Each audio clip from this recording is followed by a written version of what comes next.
You're listening to the We Are Libertarians podcast network. Find all of our shows at wearelibertarians.com. This episode is brought to you by PDS Debt. Struggling with credit cards, personal loans, medical bills, or collections? It's time to stop worrying about that high-interest debt you've got piling up. PDS Debt can help you start saving money immediately. Their platform can analyze your unique situation and create a plan to get you out of debt. There's no minimum credit score required, and it takes 30 seconds to get your results. With PDS Debt, you'll take back control of your finances. Get a free debt analysis in just 30 seconds at pdsdebt.com/Spotify. You know what's smart? Enjoying a fresh gourmet meal at home that you didn't have to cook. Meet Factor, your loophole in the laws of mealtime. Chef-crafted meals delivered with a tap, ready in just 2 minutes. You know what's even smarter? Treating yourself without cheating your goals. Factor is dietitian approved, chef prepared, and you plated. Pretty smart, huh? Refresh your routine and eat smart with Factor. Learn more at factormeals.com. Welcome to the Chris Spangle Show. Thank you so much for joining me today. I am excited to talk to you a little bit about the feminist movement. Yes, we're going to, it's not a third rail necessarily, but I think my guest has an interesting point that she wrote about recently in an article called International Men's Day is a Feminist Cause. And she joins me now. She is a political commentator, Sophia Worringer, I should say her name. Forgive me. Sophia is a political commentator with Young Voices UK. Sophia, welcome to the program. Why don't you start with telling us just the general idea of your article and why you decided to write it? Thanks, Chris. So I think it's really important that the modern feminist movement doesn't lose its roots. And one of the things that I'm concerned about is that it's trying to demonize its opposition, and it sees its opposition as men. And my argument is that if feminists believe in equality, as they should and as they do, they should be championing the cause of inequality wherever they find it. And whether that is men falling behind or women falling behind, they should make that their cause. And we have lots of examples of, even though men in the majority may in many cultures be ahead or perceived to be ahead, we have lots of examples of where men are struggling, both as a cohort and as individuals. And I think it's really important that when men are struggling, even if they are perceived to be in this more advantaged group of men, that we champion their causes too. For example, 3/4 of suicides in the UK are men.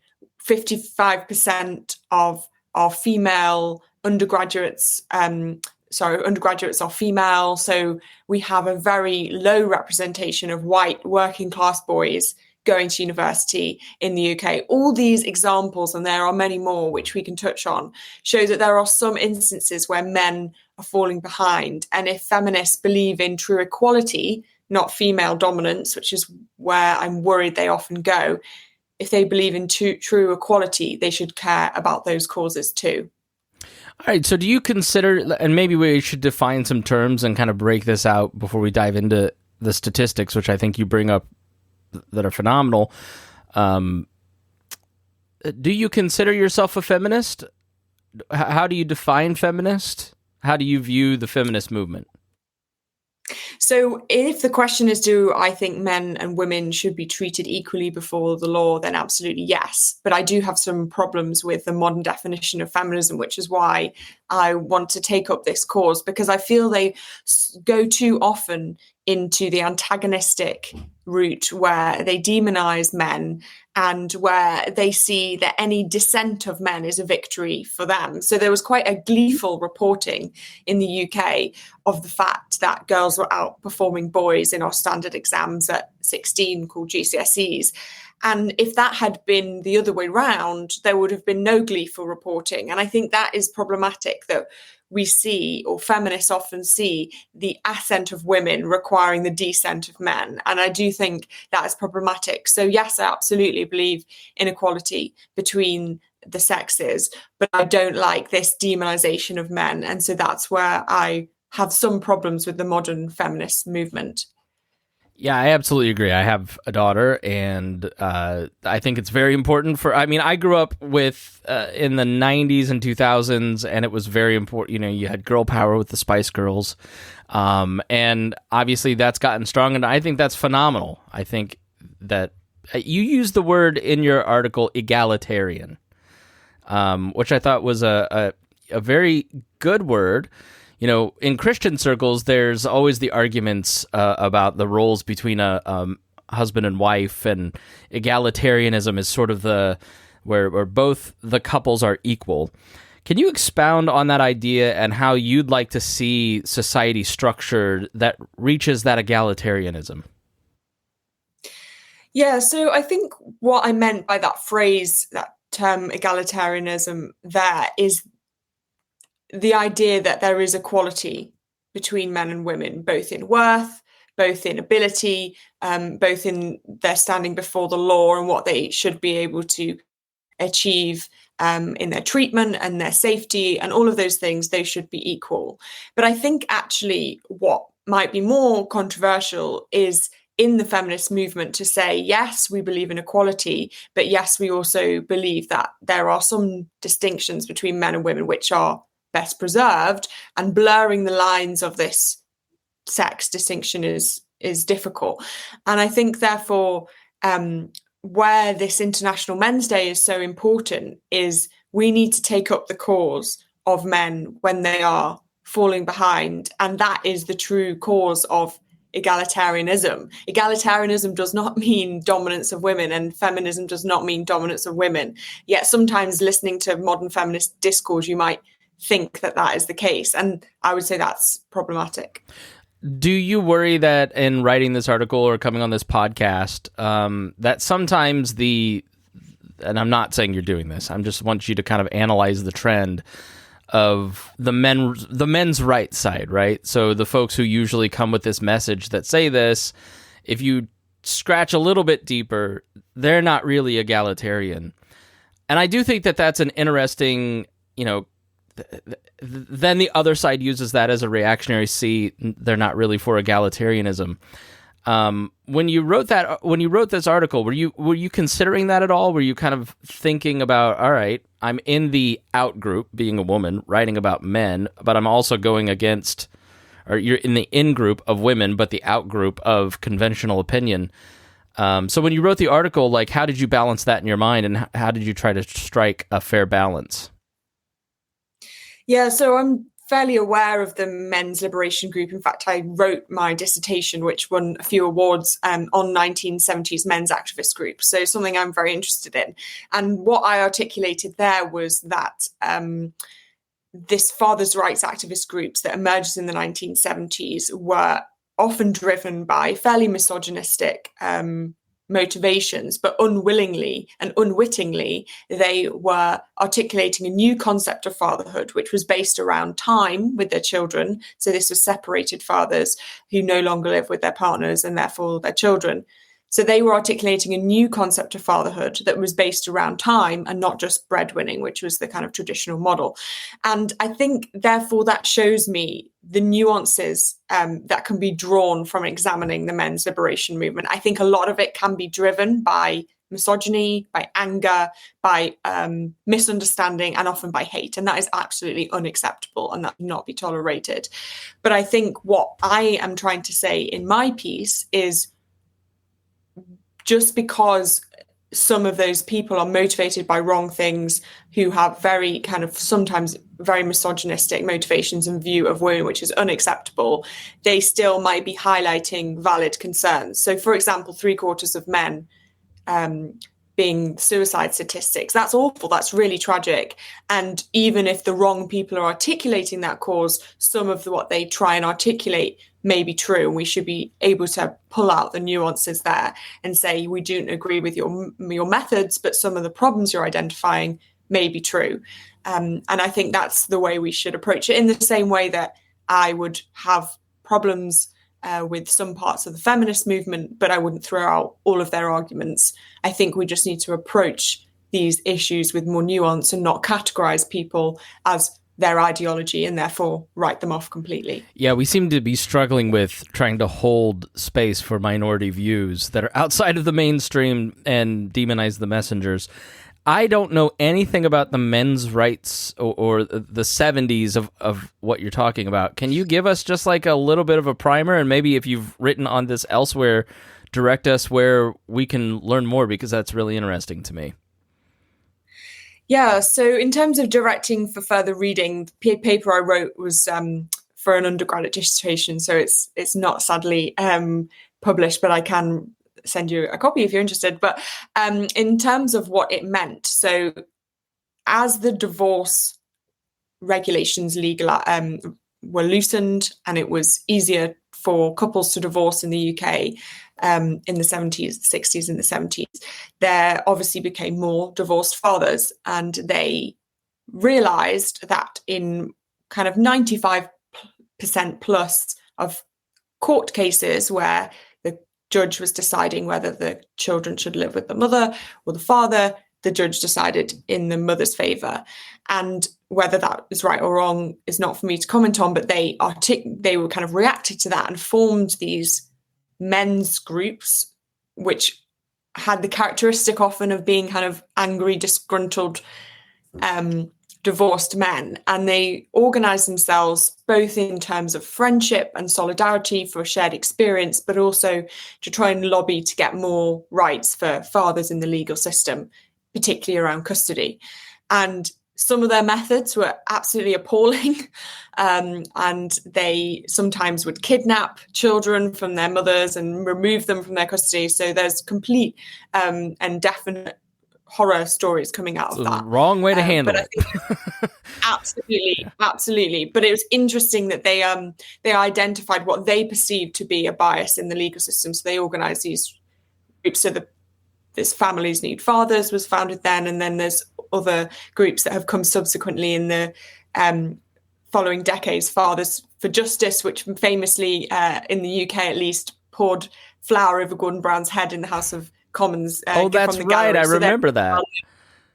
And it's kind of scaled various buildings in various different costumes. So they were quite good at grabbing the headlines. But I think what I'm trying to say here is not whether the men's liberation movement were going about their methods in the wrong or the right way. That's not necessarily this conversation. And obviously, some of those methods were absolutely wrong in terms of the legalities. But what is important, I think, is because they were perceived to be in a majority group, their voices were kind of completely ignored, because they said, well, you have power, you've enjoyed patriarchal structures that have benefited you because you are male, and therefore you must have benefited from them, and therefore you don't have much of a voice in these proceedings. And I think, yes, a lot of the kind of feminist movement that came out of the 70s was in response to a very long history of patriarchal society in the UK and around the world.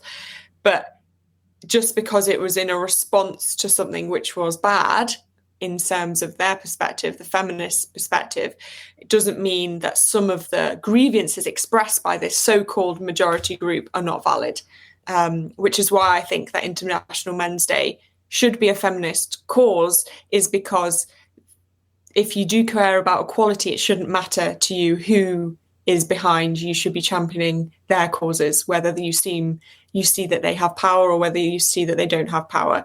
You should be championing their cause.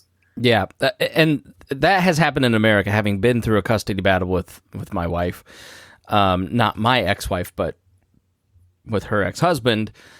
The courts, we had a men's rights movement too. We had the same issues of what I consider injustice, and now the courts are really trying to fix that, and which I see as a good thing. If you have a kid with somebody, that you're both parents. And I think that while that's a really important issue, I think some of the issues that you raise in your article, you use the term rough sleepers. I'm guessing that means homeless or people experiencing homelessness? People who sleep on the street, yeah. Okay. 84% of men in the UK are experiencing homelessness. 75% of all suicides are men. 66% of alcohol-related deaths are male. 95% of industrial accidents are male. Men are at a higher risk for most types of cancers, as well as being likely to die 3.9 years earlier than women. And so it doesn't always have, you say here, being male does not necessarily bring an inherent advantage in every area of life. These are really important issues, and I think the overdose issue here in America is largely male. It's generally deaths of despair that men seem to be leading in.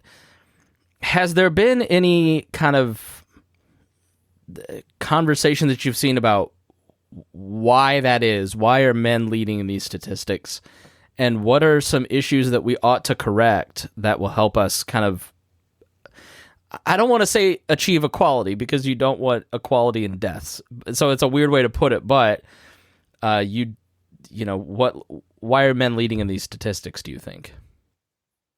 Yeah, absolutely. We want to see those numbers, not necessarily as a percentage, because that would mean women going up, but in aggregate going down for men.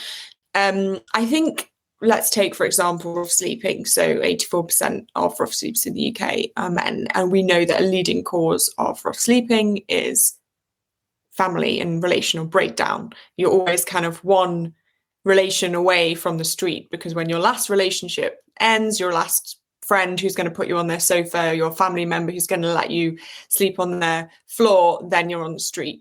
And I think in that aspect, it's clear that men have fewer relationships, both in family and friends, than women. They're not as good as nurturing and keeping those relationships sometimes. And there's also lots of complex kind of mental health problems tied up with that, and men are less likely to seek treatment for mental health problems, and also potentially more likely to have experienced other risk factors associated with homelessness, such as being a veteran, or all of those things which we know also contribute to your risk of homelessness, and of course substance addiction. So I think it's a very complex picture, but definitely one that needs to be addressed. And I think take, for example, the education outcomes. So I've mentioned that we have boys are less likely to go to university. White working class boys are the least of any cohort in the UK, including those who've been in the care of the local authority, to go to university. And I think sometimes that is about aspiration, about role models, about learning styles and exam styles, and also about narrative of how these things are reported. There shouldn't be glee when girls are outperforming boys at GCSEs, or glee when there's a disproportionate amount of girls going to university, because that means that boys are suffering and boys are missing out, boys are less. And I think it's very important be careful in the way that, yes, we want to promote women, we want to see them flourish, we want to see them excel in all subjects, and that is really important, but that shouldn't be at the expense of men. So, for example, a few weeks ago, there was a UN Women tweet that said in 2021, 11% of journalists killed in the world were women, and that they wanted to get that down. And obviously on face value, that seems great. Yes, of course, we want to reduce the number of journalists who are killed around the world, often reporting wars. But to decrease the percentage of women, that means you want to increase the percentage of men. And that was just a very strange way of approaching a very important issue. And that tweet has now been deleted. I think they presumably when you want to increase opportunity for women to be frontline reporters in in Ukraine and Syria and other, right? That's probably a value that they hold. So that's a very odd way to phrase. I mean, we just tried to be careful. Right, and I think that is they're not trying to be careful about a lot of this stuff. And so, do you think? I mean, there's always like 10% of any movement that's crazy, right? That you just is unreachable. Any podcast audience, that number applies to. How would you like to see a healthy conversation structured around this thing? Around this conversation with activists, feminist activists particularly, how can we approach this or is it kind of hopeless that progressive ideology is steeped in identitarianism, and this is just sort of going to be the outcome, and so the middle needs to rise up and take control of the conversation? I don't think it's ever hopeless. I think what's really important is that feminism doesn't try and perpetuate pitting men and women against each other as if life is a continual competition. We know that when women thrive, men thrive. When men thrive, women thrive. So we've talked about suicide statistics. When one person takes their own life, it's estimated that 135 people are impacted by that death. And that's men and women. And that's women, for example, who are impacted when their partners don't take paternity leave because of the impact we know that has on maternal mental health and the development of children.